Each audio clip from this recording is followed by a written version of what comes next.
Hey guys, welcome back to my channel. Today's video is when they find you underneath rubble. Please don't forget to subscribe, like, and share, and let's get going. The mission had gone sideways, faster than anyone could have anticipated. What was supposed to be a simple evacuation operation in the downtown district had turned into a nightmare when a group of villains decided to make their grand entrance by collapsing an entire city block. You'd been helping clear civilians from a shopping complex when the explosion started, each one more devastating than the last. Your radio crackled with static and desperate voices. Somewhere in the chaos, you could hear Baku's distinctive snarl and the sound of his explosions echoing through the streets. Kirishima's voice cut through next, calling out coordinates and civilian counts. Your boys were out there fighting, and you knew you needed to finish your part of the mission. Last sector, clear. You reported into your comm, helping an elderly man down the debris-strewn steps. Moving to rendezvous point. The world exploded. You barely had time to shove the civilian away before the building beside you erupted in a shower of concrete and steel. The blast wave hit you like a physical wall, throwing you backward into the shopping complex. You tried to activate your quirk, tried to protect yourself, but everything was happening too fast. The last thing you remembered was the sickening crunch of the ceiling giving way above you, and then darkness. Where the hell is she?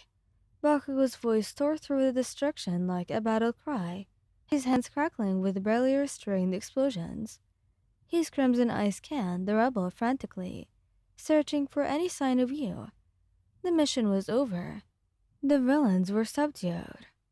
The civilians were safe, but none of that mattered. You hadn't checked in. Bakugo, we'll find her. Kirishima ran up beside him, his quirk already activated, hardened skin gleaming in the settling dust. His usual smile was gone, replaced by expression of grim determination. Her last known position was the shopping complex. I know. Bakugo snarled, already launching himself toward the collapsed structure. His heart was pounding so hard it hurt, fear clawing at his chest in a way that no villain ever could. You were tough, one of the toughest heroes he knew, but that building had come down hard. Kirishima was right behind him, already tearing into the rubble with hardened hands. She's okay, he said, and Bakugo couldn't tell if he was trying to convince himself or if he was trying to convince Bakugo. She has to be okay. She promised that she'd be careful. Careful doesn't mean shit when a building falls on you, idiot. Bakugo blasted away a massive chunk of concrete, his explosions precise despite his panic. And she's the least careful person I know, always pushing herself, always trying to save one more person. His voice cracked slightly, and Kirishima glanced at him with understanding. They both knew what you were like. It was one of the things they loved about you, your selfless determination to save everyone. It was also the thing that scared them most. There, Kirishima pointed to a section where the rubble seemed less dense. I see her jacket. They tore into the debris with renewed desperation. Bakugo's explosions were controlled, but relentless, clearing the heavier pieces while Kirishima's hardened hands ripped through twisted metal and shattered concrete. Each second felt like an eternity. Come on, babe, Kirishima muttered under his breath. Come on, come on. Finally, they broke through. You were there, trapped under a section of collapsed ceiling, dust covering your hero costume and blood matting your hair. Your eyes were barely open, unfocused and glassy. No. Bakugo dropped to his knees beside you, his hands hovering over your body, as if afraid to touch you and cause more damage. Boy, can you hear me? Say something, damn it. Your eyes flickered toward them, barely registering. Katsuki. The sound of his name from your lips weak as it was, made his chest constrict. Yeah, it's me, you idiot. Stay awake. His hands were shaking as he assessed your injuries. Kirishima, get this shit off her, carefully. On it. Kirishima's voice was thick with emotion. As he began lifting the debris, his quirk made him strong, but he'd never been more grateful for that strength than right now. We've got you, sweetheart. Just hang on. You tried to speak again, your words slurred. Civilian. The old man, did he? He's fine. Everyone's fine except you, Wayan. Bakugou's voice was rough, angry, but his touch was impossibly gentle. As he brushed dust from your face. Why the hell didn't you get out? I pushed him away. Your eyes started to drift close again. Oi, eyes on me.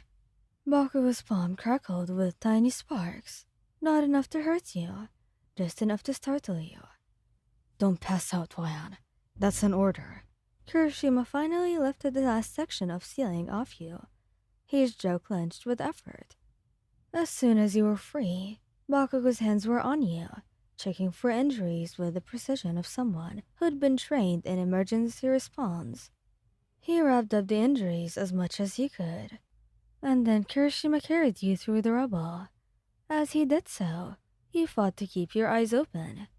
Through your blurred vision, you could see both of them, your partners. Your whole heart split between two people. Kirishima's face was tight with worry, and Bakugou's hand never left yours.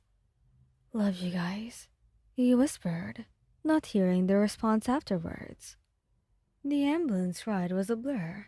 You were vaguely aware of being transferred onto a stretcher, of Bakugou arguing with the paramedics about riding along, of Kirishima's hand holding yours with careful, gentle strain. They waited together outside your hospital room in tense silence, minutes stretching into hours. Other heroes came by to check on you. Midoriya, Todoroki, even Aizawa stopped in briefly, but neither of them could focus on anything except the emergency room doors. Finally, after what felt like forever, a doctor emerged. She's stable, the doctor said. Concussion, 3 broken ribs, and some significant bruising, but she's going to make a full recovery. She's incredibly lucky. A few inches to the left and the debris would have. Can we just see her? Kirishima interrupted, unable to hear how close they'd come to losing you. She's sleeping, but yes. Room 304. Keep it quiet, please. They didn't walk to your room. Instead, they ran.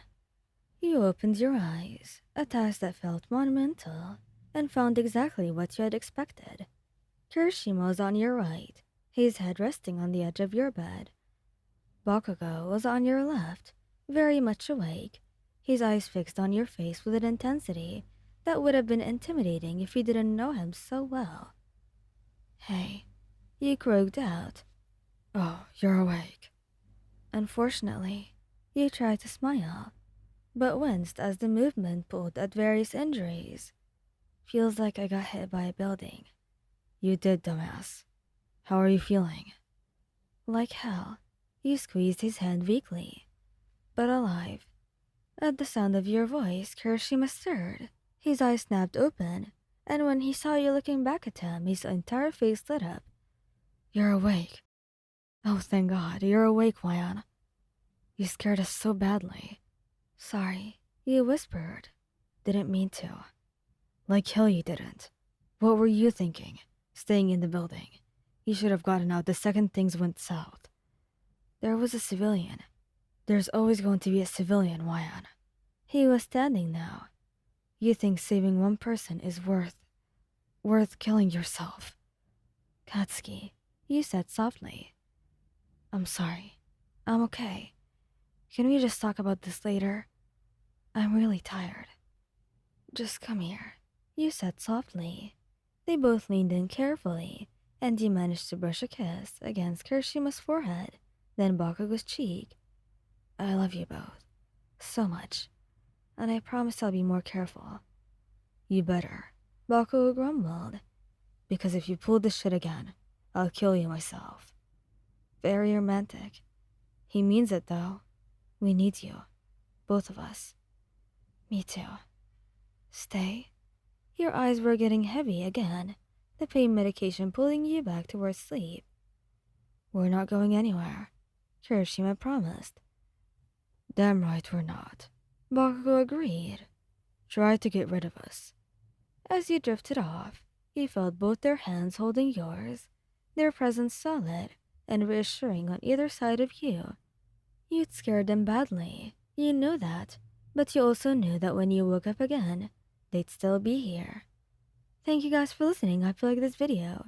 Please don't forget to subscribe, like, and share,